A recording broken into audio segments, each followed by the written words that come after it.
For this, installation starts with removal, so you gotta take off the old one. Next step, press on this little button, take off this mounting plate.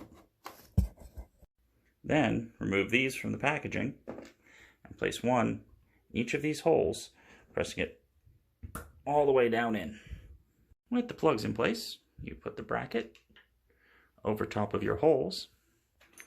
Take one of the metal brackets, there are two included. Place each one inside the tray.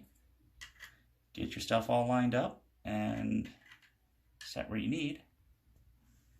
That's not very centered. Trying to do it to the camera.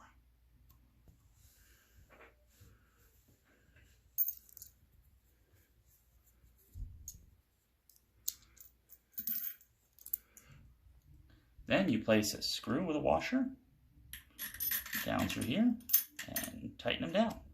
Once you get both sides done, get it all adjusted up to your toilet. Should look something like this once it's all tightened down and allow your seat to snap in. The seat then slides into place and snaps. Next thing is install the water, so I gotta start by turning it off. And then unscrew this. There might be some water, put down a towel. Screw your T-elbow in and then screw it into your toilet. Next, measure out how much of the included flexible tubing you need and then press the hose into the fitting. And then press the other end into the side of the toilet seat.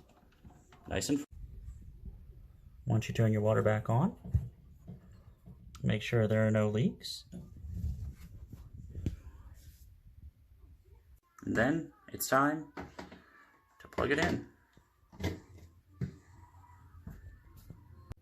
Make sure you remove all the tape and stickers. As the sticker says, you have to be sitting on it or skin sensor contact to make it work. I'm going to try to use my hand. Once plugged in, the light comes on, it fills up, and as said, it only works when the sensor feels someone.